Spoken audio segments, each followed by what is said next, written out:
Hey, what's up, sound people? Another secrets guide coming your way. See that treasure behind us? We're going to get that in a moment, because you do not need the butterfly outfit to get it. The butterfly outfit is obviously available in New Game Plus onwards. Instead, I'm going to teach you how to make that jump. But first, I need to tell you a little secret. So I've brought you back to the first bonfire, the Undead Refuge. Yes, you remember this NPC that we ran past coming here? Well, he is the hexer. If you speak to him with 20 intelligence and 20 faith, you get the hexer's hood. Well, you get his whole outfit, but the hexer's hood is really the thing that we want. So as my normal character doesn't actually have the 20 faith or 20 intelligence yet, I've just switched to this one to show you what is so good about the hexer's hood. Now, it tells you there, effect increases number of casts for each spell. Okay, so that basically means that every copy of the spell you will get an extra 1 cast. Another thing that is not mentioned there, when you put the hexer's hood on, I'm just going to demonstrate this. If you look at the player status there, that you will notice I have 20 intelligence and 20 faith. Right, now I've put the hexer's hood on, I have 21 intelligence and 20 faith. It doesn't mention that in the description, but it is true. So as you can imagine, increasing your intelligence and faith by 1 point can be pretty useful. In this video as well, we are also going to set up some stuff for the NPC questline. NPC questline Creighton, I think is his name. I can't really remember off the top of my head exactly what his name is, but it's Creighton and mild-mannered Pete, I think. Anyway, we're going to set that up. Okay, so we're here. We obviously want to jump on top of that, but you've probably tried it already and fell right off. But the answer is a simple plunging attack. And there we go. Easy as that.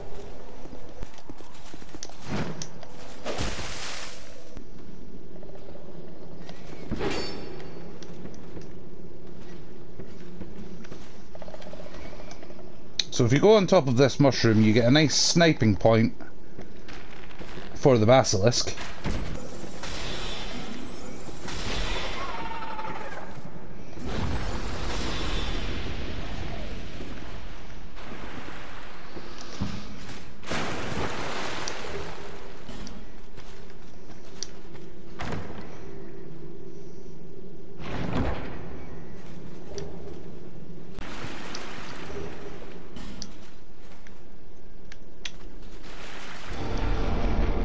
There we go, illusory wall.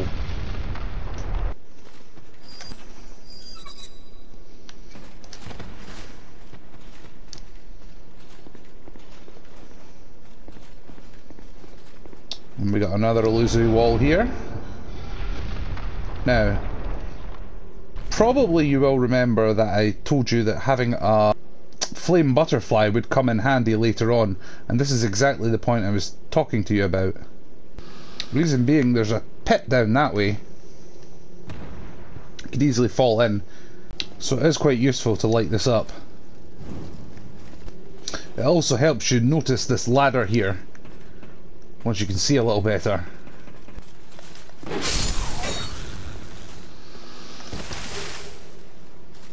That item is also quite easy to miss.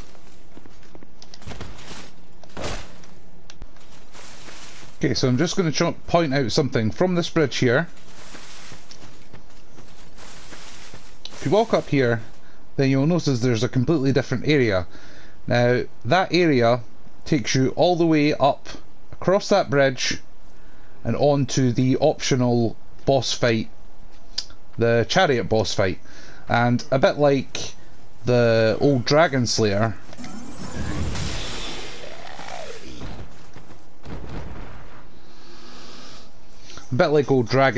in Hyde's Tower of Flame, I'm not going to cover this boss fight, as it is, A, it's an optional one, and B, it's really straightforward, all that sort of stuff. But it also, like old Dragon Slayer, has a covenant after the boss fight. So you will want to do that obviously at some stage, but there isn't really any rush for it. This secret in here I will show you in a moment. Just simply step off here, that is quite easily missed, and then drop in the hole, beat the knight, and the treasure is yours. Sublime bone dust, so it is extremely worth doing.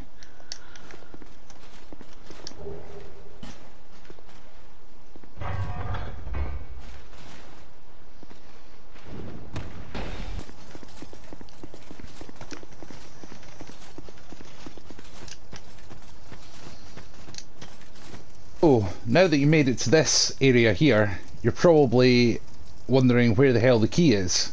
So they did move it from the original Dark Souls 2, and you will also notice that I have a new hat. I bought that from the Hag in Majula. This increases my item discovery, and there is a good reason for that.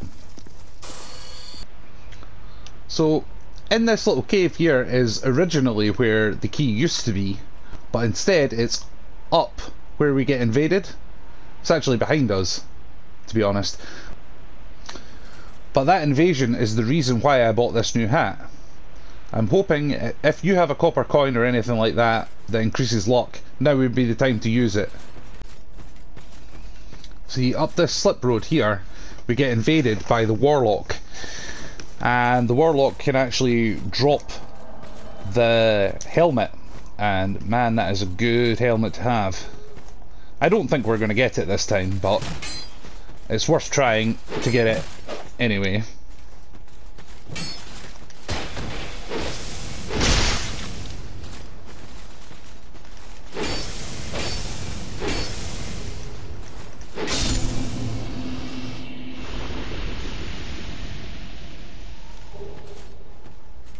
Priestess skirt. So no luck with the helmet, but the helmet will increase your souls from every enemy killed. And there we go, undead lockaway key. So now we can go back and grab the bonfire. But there is one little item here that is super easy to miss as well. Right here, just where we killed that invader. There you go.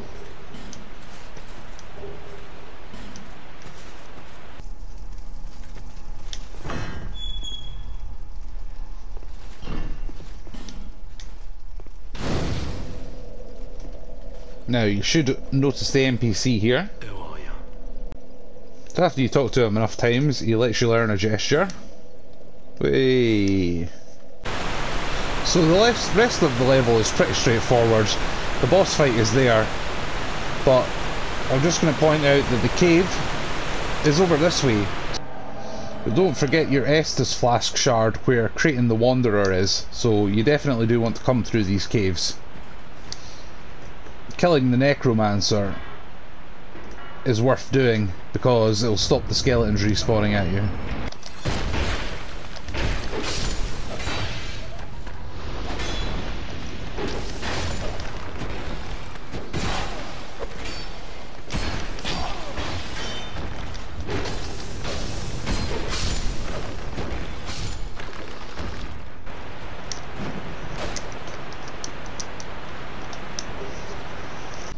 So hopefully you made it here okay. If you're having any difficulty with the skeleton boss fight, I would recommend take on one large skeleton at a time and then deal with all the smaller enemies and then take on the next large skeleton, and then they will release obviously the smaller enemies again. So you're probably wondering, is this the area we're taking on next?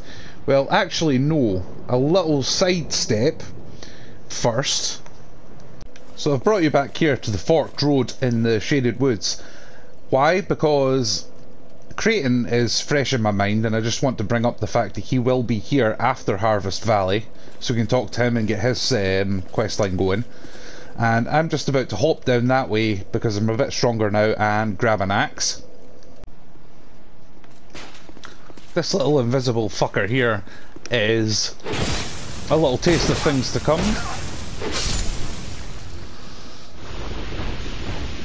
In the next video we're going to take on a little bit of the Shaded Woods. There we are, Dragon Slayer Crescent Axe. That I wanted.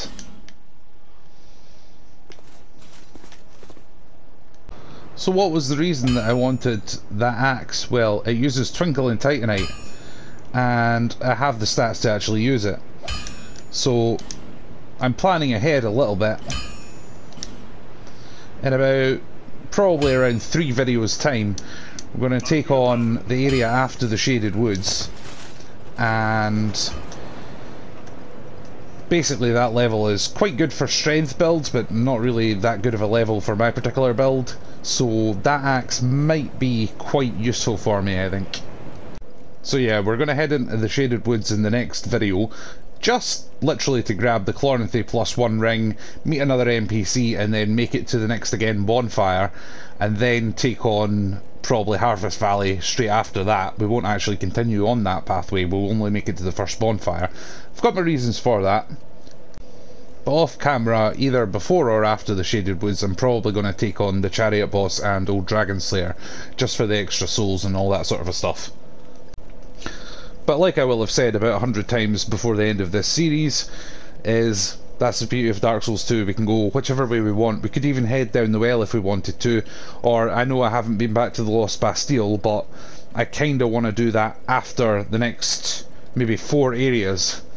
But I have my reasons for that, and you'll just have to wait and see and trust me. But anyway, thank you for watching as always, and we'll see you in the next video. Ciao for now.